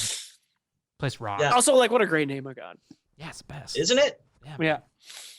I love I that. fished every stretch of there too. I've been in right behind that place, and Yeah. you can hit fish all through there. Oh, it's Oh, yeah. crazy. Depends how nice water. hungover you are if you want to drive or not. Yeah, exactly. Yeah, exactly. Oh man, I love it. Yeah, it's so good. Yeah, and you Uh, know it's probably the same distance as Tamagami. Oh yeah, man. Yeah, like Oh, it's yeah, not for a sure. bad drive at all. It's not a bad drive at No, all. It's not. It And really the trout isn't. fishing's just it's amazing. It's amazing. It's absurd. They Yeah. really do a good job up there of, running the stocking programs and just maintaining Yeah. that. It's great. Really, really Yeah, nice. but I think it's still good up here. You know, Oh yeah. Oh, I have times where, I wish we had the 365 steelhead rule like they do down in New York. Yeah. But there's something also about Fishmas Eve, totally having a season. Yeah. Yeah, there's something about Makes Fishmas you- Eve, the makes day you before appreciate- opener. It's that tradition. Yeah, man. It's just So yeah, there's I it's don't know. electricity for sure. Makes you Yeah, appreciate I'm it. happy with the steelhead season here. It goes up and down. There's killer years and there's slow years, and Yeah. I find in the bass seasons have been pretty slow lately, but I think that's going to come around again. Everything cycles around. Yeah. Got to hang around long enough. Yeah. True that. Love that. Yeah. Time for some Mitchie's Fishies 5. Definitely. Yeah, let's do this. Mikey, we ask 5 questions every show. Same 5 questions every guest. They're just more questions, but a little bit more about, your favorite this and that when it comes to fly fishing. So we're going to ask them right now, and we're going to see what you think. Let's go. So the first fish, Mitchie's Fishies 5, is what is your favorite fish and why? Ooh, man. It's a tough one. I thought you were going to say steelhead immediately. It's I love 2 fish for 2 separate reasons that each one doesn't have. Yeah. So I love the fight of the steelhead. Yeah. When I've hooked that fish and I'm fighting it. So if you ask me what fish I like to fish the most after it's hooked, Yeah. 100% a steelhead. Okay. But I love and absolutely love stocking browns on the surface. Yeah. Yeah. Mm. So Mhm. throwing a dry fly to a big brown, a trophy brown, that's exhilarating, but in a different way than the steelheading. Totally. It's more of a anticipation Yeah. kind of thing. The Yeah. steelhead's more of an adrenaline. Yeah. But both equally amazing. They both get the blood going. Like, Which, you know. if you had to pick between one. Oh, Oh man. I oh, Mitch, what are you trying to do to us? don't know, man. I'm freaking out. I'm You gotta go freaking out. steelhead. Yeah, You right gotta on. go There you go. steelhead. Yeah. Gotta go You steelhead. gotta go steelhead. You have to. I love steelhead, man. If I may, Yes. just to quickly go back to the Grand. Thanks, Definitely was a year that I fished the Grand the least, but I will say had my best fish year in terms of like size of fish On if the that makes Grand. sense. On the Yeah. Grand this year? Yeah, I think so because it kind of like to your point, like because the stockies weren't there, it made you focus on Yeah. trying to fish So- for the harder fish. Yeah. So So we have You know? a mixed feeling on this. As a guide, we were getting a lot of nothing or huge, Right. right. right? But as a guide, we need those 3-year fish. Like it's the 2 and 3 year fish that are keeping Yeah. you busy until you get a big fish. Yeah. Right. But yeah, we're seeing huge fish come out of the river this year. Yeah. Huge Tanks. Yeah. tanks, like 26ers. Yeah. Yo, man, it was that one you landed for me, and like right at the beginning of the year. Yeah. It was like one of the only times we went on the Grand this year. Yeah. It was a good. Yeah, time. you wouldn't That have was got on good. anyways. Yeah. Sorry? Yeah, exactly. I said you wouldn't have got on the river anyways. Oh, All the Mhm. people. It's too busy. I'm excited for New Year's Eve. Or although I have a tradition, New Year's Eve, steelhead. Yeah, Perfect. yeah, I'm excited for So that. the last 2 years, December 30th, we absolutely lit it up. Oh yeah. There you go, man. Lit it up, man. I mean, lit it up. Boom. Nice. We You go want on to come? every year. Yeah, if I'm around, I'll be up there. Like every year, the guys from town here will put on our Santa hats and go out and do a Yeah. pre-New Year's thing. Yeah. And Yeah. the last 2 years have not disappointed. No, That that's sounds awesome. familiar. I think I've seen some fly fishers on their Santa hats. Let's get some Santa hats, man. There I you think it go. might have been. You gotta wear the Santa hat. I tell you, there's no better way to end a season Yeah. than a day like that. Yeah. Because Yeah. I've had it the other way around where I've lost a fish the last day of the season, the biggest fish of my life, and you got to wait it out Yeah. 5 more months with To April. driving home going, I'm never coming back to catch this fish. It's Yeah. over. Yeah. And Yeah. all winter long, you're just thinking about the letdown. Yeah. But you could tuck the rod away. You just slam some fish. It's the last day of the year. The drive home's great. Yeah. That's steelhead. It's just a Yeah. perfect day to be Yeah. out there. Yeah. Yeah. It's fun, man. And I think from what I'm seeing, I think with the forecast we're getting, I think we're green lit right to the end of the year. Yep. Fingers crossed. Fingers crossed. Steelhead though, man. That's a great fish. I But love what them. about you guys? Steelhead? Favorite fishes? Oh man, yeah. I think we've answered this before. I love steelhead. Yeah, I think they're my favorite. I also love rainbow trout though. Just rainbow trout, resident rainbow trout. But The one I want the most is the Atlantic. yeah, man. That would Yeah. be- Yeah, I'm gonna have to say I've had the pleasure of Atlantic salmon fishing, and if I'll go Atlantic salmon, and then probably redfish. No, redfish are Oh, pretty wow. sweet. If I'm gonna man. do the saltwater thing, if Yeah, I'm gonna yeah, do yeah. salt, although technically salmon are kind of both, but you catch them in fresh water. So You guys should have a snake draft on here one night, where you do like an NFL draft, yeah. where you go up and down like greatest species of fish, up and down, Yeah. or yeah. Do brackets and it stuff. changes too all the time. Like Yeah. All-Star it's team. always the one you don't have. Yeah. Exactly. Mhm. Exactly. I got in front of a permit this year and I Well, spooked it. Oh, why does everyone bring that up? It just crushes our Dude, spirits. Oh, I lost. We- As the world was losing to COVID, I lost 2 permits. So Yeah. I'm with you, man. I spooked it. I didn't even get a chance. I Yeah. duffed it. Like I absolutely duffed it. Yeah. And while I was duffing it, I was like, yeah, that only took me 50 years to get in front of one of these. Hey, God. yeah. Mine Okay, is we're pike going to- bones and Pike is my favorite. I think it's ever since I've been hitting Yeah, those. and you could go into subspecies too. Like pike fishing is t-shirt and cold beer weather. Yeah, exactly. You're not worrying about hatches. You're just Yeah. throwing meat around. Yeah. You know, you're outside. It's the summer. Yeah. So And you can make a fight for anything. The smallies, you're in a t-shirt. The bass are jumping. Bathing suit, Bathing poppers. suit. Yeah. You got poppers going. I love that. You can make a strong argument. Oh, Around yeah. here, the latest craze around here is the carp fishing. Yeah, man. Everybody's That's talking what I've about been carp. hearing. Yeah. I have yet to get into He's that. talking There's a carp. big craze around here. There's people that, you know, Yeah, there's big carp in the Grand. you guys see anything? No. No, just these huge browns rising. Yeah. Okay, let me know if the carp are here. Yeah. Okay. They're gone, yeah. Yeah. Nobody cares. There's two guys on the river Yeah. that are carp fanatics. Oh yeah. That's all they go for. Yeah. Yeah, they're obsessed with carp fishing. And I think that's going to be a real big trend coming up. Yeah. Okay. Yeah. And they're hard to catch on the fly. They're not easy. They are Spooky. not Oh, easy. yeah. man. Yeah. Ghosts. It's like turkey hunting. You see them until you're turkey hunting, but Yeah. when you're trying to actually carp fish with a fly, they're hard, man. hard to find, hard to catch. Yeah. Yeah, we got to do that. We got to do that. this There's summer. next to them. That'd be fun. That'd be fun. That'd be fun. But yeah, steelhead's my favorite. I like that. Okay, number 2 is if you could fish anywhere in the world right now, where would you go and why? Argentina all day, every day. Oh, that's right. where I'm looking to go in about 10 years. That's right. We didn't even talk about you fishing in Argentina. So you fished there before. Yeah. And so the guy I was talking about earlier, Roberto Ogin, Yeah. he took me down to Argentina, and we met his dad down there. We went down. It was like a 12-hour flight, 10-hour bus ride, and then we met his dad there, and we went 100K in a 10-hour drive by car. We took a 1968 Ford Bronco, nice. Whoa. 100 kilometers into the Andes. Whoa. Oh, cool. No guide. We just went for it. Yeah. Whoa. It was wild, man. Yeah. But I tell you, that place it's kind of perfect there. It's Yeah. kind of perfect. Your money goes a long way. Everyone there lives above their means. Mm.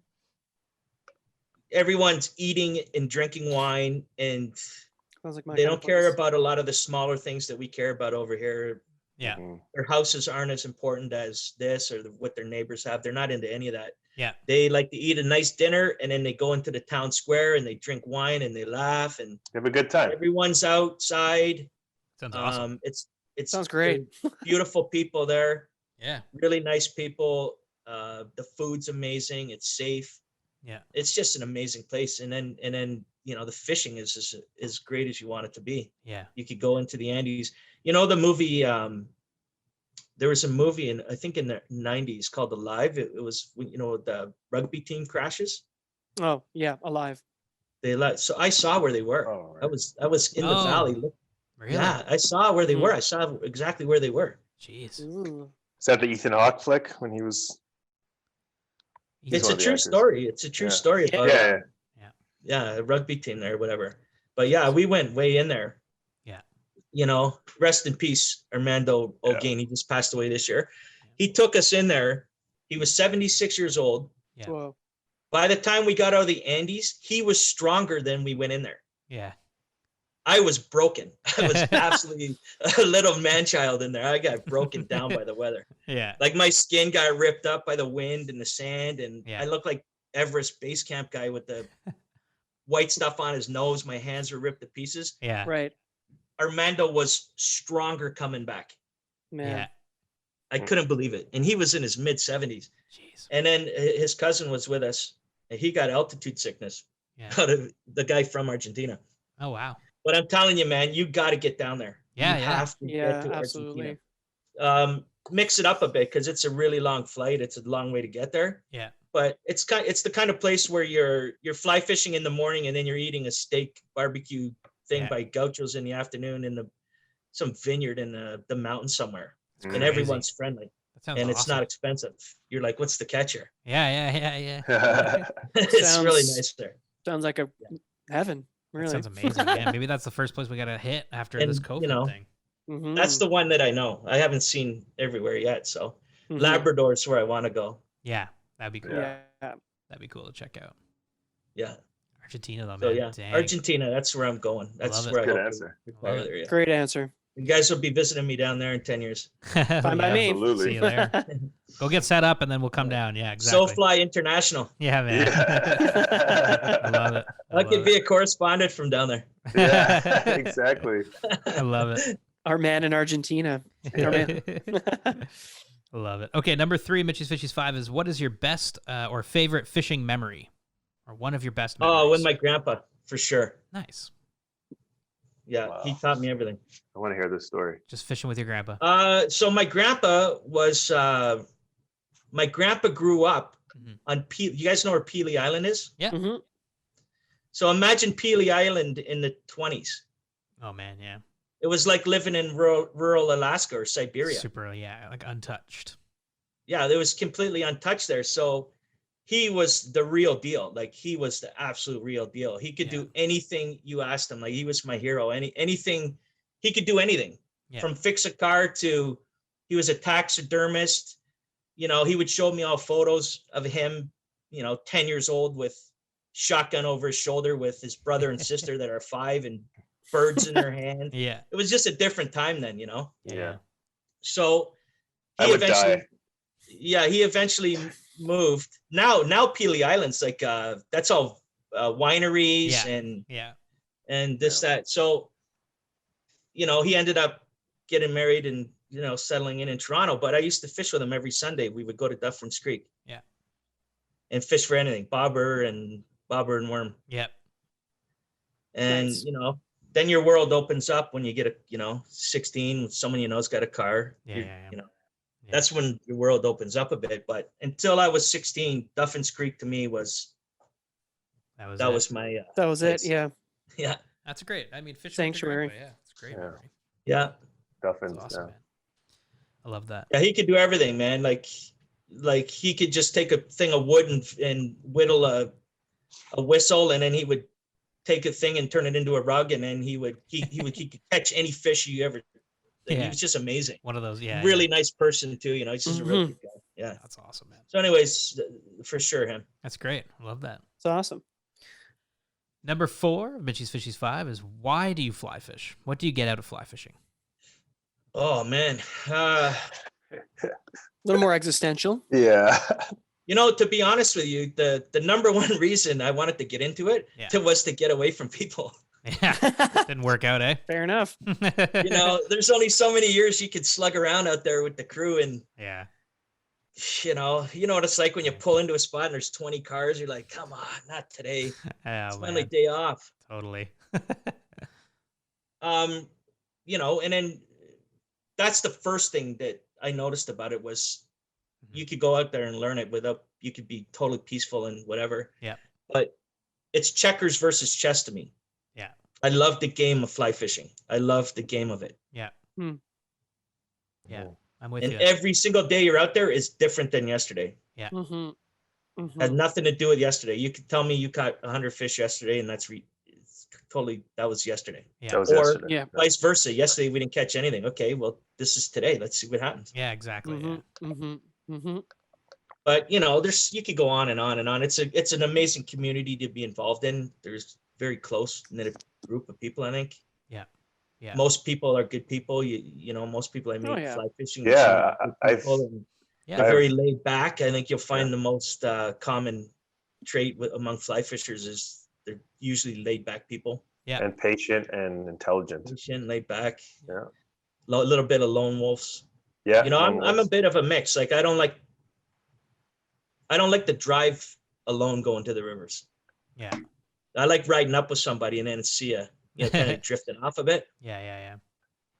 Yeah. All Well, those. I think you could do a lot of that fly fishing. You could get away from people and Yeah. kind of veg out a bit. And Totally. Mm-hmm. Totally. but you could go on and on. Yeah, for sure. You could go on and on. No, it's good. Those are all valid, amazing. absolutely valid reasons. It's therapeutic too. Yeah. I think people don't see that side of it. I think I do a lot of volunteering for a couple of organizations. Mhm. for helping people that are under mental distress and suffering mental issues and things like that. And it's really therapeutic for just being out there and your mind's empty. You have no thoughts in your head. Yeah. You're in a peaceful area. Yeah. It could really help you mend and heal. Yeah. There's a lot of that. I really believe in fly fishing, and it heals a lot of people. Yeah, totally. I believe that too. Amazing. It's like, it's like river yoga. Yeah.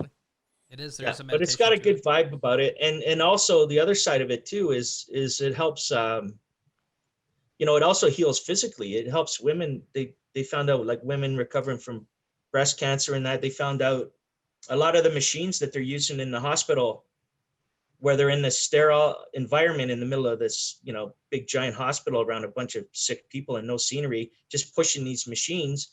And then someone along the way figured out that that's the same motion as fly casting. So they're doing a lot of the physical therapy now with casting fly rods. Oh, crazy. Physically helping people. Yeah, because it does a lot to your glands and that, under your arms and that. Oh, wow. Helps the motion. So they're finding it's literally healing people, mentally and physically helping them. There you go. Yeah, it's amazing. And then plus, you got your guys that you fish with, or your girls and your crew. Yeah. It's like golfing. You half my friends golf, they don't fly fish. Yeah. And they've been golfing with the same guys for 25 years. Yeah. Yeah. And it's the same as fly fishing. You three will probably be fishing together forever. You hear that, Yoma? Yeah, Yoma. You're stuck with us, man. Forever and ever. At the end of the day, you look around and you're like, after everyone's been filtered out, okay, I guess it's us three. Yeah, totally. We all handle each other and tolerate each other, and totally. It's fishing partners. That's a weird relationship, man. It's not one to be frowned on. You have to. Yeah.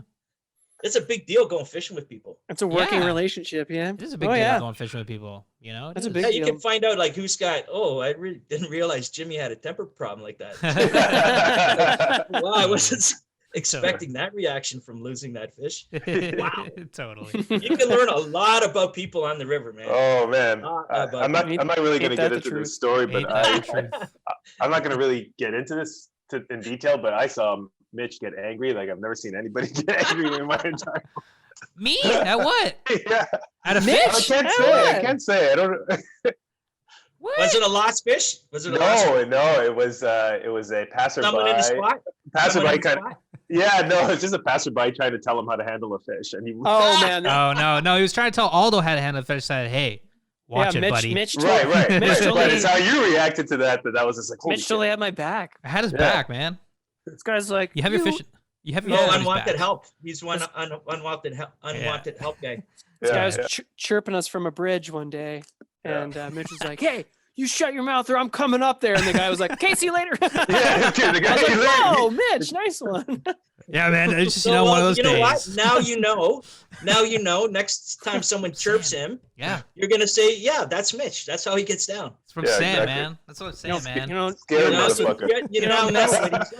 mess with Mitchy. Don't mess with Mitch. Yeah, man. I got your guys' back. And if he loses a big steelhead, look away. Yeah, exactly. Don't say anything. Don't look at him or talk to him. No, look away. When I lose a big fish, act like you're fixing something, getting a fly out of your box. Look away. I just tell people, it wasn't anything. I was just hooked on a rock. I tried to hide it. I did that a couple times this year.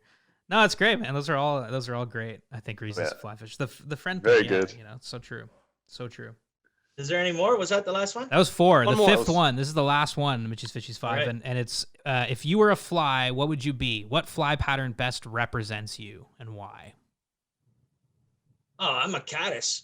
Nice. I'm a caddis. I love the so pause. Quick. Yeah, that was I'm an emerging caddis. Nice. I'm an emerging caddis. An emerging caddis. Nice. Why? What about that fly? It's just got the versatility. Yeah. Of all the things I love in life. Yeah. Upwater fishing. Yeah. Right. So the caddis emerger to me is the link. That's to do it. You could throw that thing into the film. Try to take a fish on top. When the hatch stops, you put a split shot on it and fish it under the surface. Yeah. Same fly. Yeah. Right. It's a great fly. Yeah. And caddis to me, that's summertime. Yeah. That's June. Yeah. Mhm. That's 10 o'clock nights. Oh yeah, it's the Mm, best. Yeah. You know, that's yeah. that last hour Yeah. from 9 till 10 Yep. on a summer night. Come on. That's the best, man. I'd That's be the just swimming up there, best. ready for a brown to grab me. Totally. That's Yeah. great. I love Caddis. that. I don't know. that. That's great, man. I love that. That's You could go woolly bugger though, but that's the no, I don't want to do that. No, I don't. Nah, people tell now. Too many people answered that. No. Me. I kind of wish my nickname was Caddis. I wish someone gave me that. Hey years man, ago. we could easily enact that. Mikey the Caddis Metcalfe. Yeah, no problem. I'm a little old. You got to give it to a youngster. Yeah, that's great, man. That's it. That's Call him Lil Caddis. that's just it. Lil man. Caddis. Lil Caddis represent. I love that. Lil Caddis. Lil When's his Caddis. album coming out? But you know, flies are weird because how many times have you looked in someone's fly box and you're like, I would never fish with any of those. I hate every Yeah. one of your flies, and Yeah. they're doing the same to yours. Yeah. Yeah, They're yeah. Like a muddler minnow Mm, is to me kryptonite. I don't know why. I hate it. Yeah. Hey, you know, it's I'm I with hate you the on that muddler one. minnow for no I'm with- reason. There's no absolutely reason. yeah. no reason. Just looking at it, and I We're- know people that. Oh, I got to refill my muddler minnows. We know a guy All like about that. the muddler- Yeah, we do know a guy like that. muddler minnow. Yeah. It was fun. It was funny. We were actually in Temagami, and I was like rifling through all these flies, trying to drum up some tough brook trout. And there's just like that one muddler minnow in the corner of my box, and I was like, kind of like sort of a rusty hook.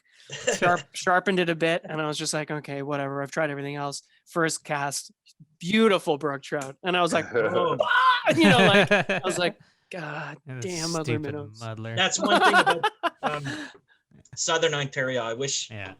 the Mendoza line's North Bay for bigger. Yeah. I wish we had those big brookies down here, man. Damn. Mm, Yeah, man. yeah. Amen.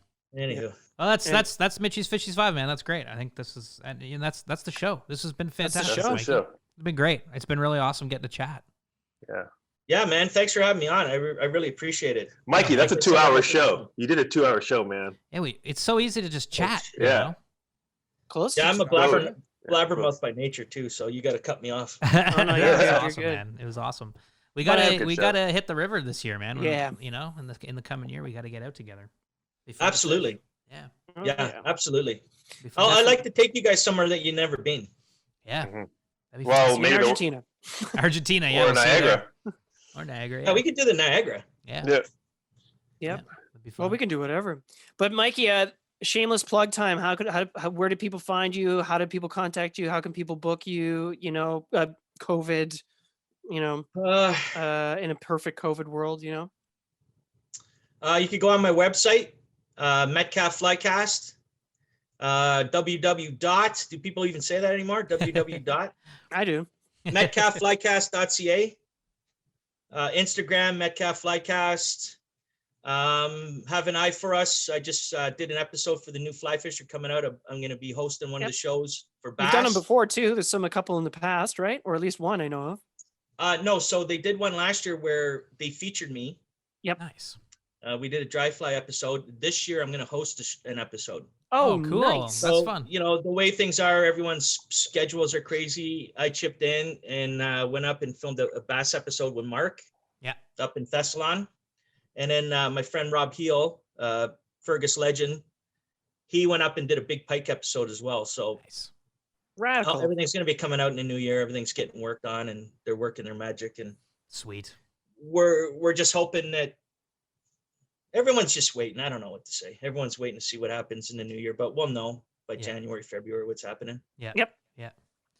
Wicked. But other than that, I want to thank you guys for having me. I really appreciate it. Like I course, man. said, Thanks for coming on. you got the whole community behind you guys, so we're really pushing you guys Oh, right on. Wanna That's see right. I you really guys Thanks. I appreciate really it. appreciate you as saying far that. as we could go with it.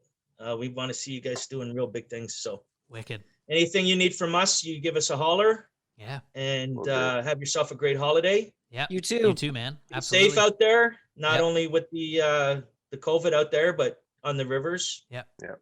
I've become a waiting staff guy. I've accepted that. That's okay. It's not bad. So I'm waiting staff guy now from here forward. There you go.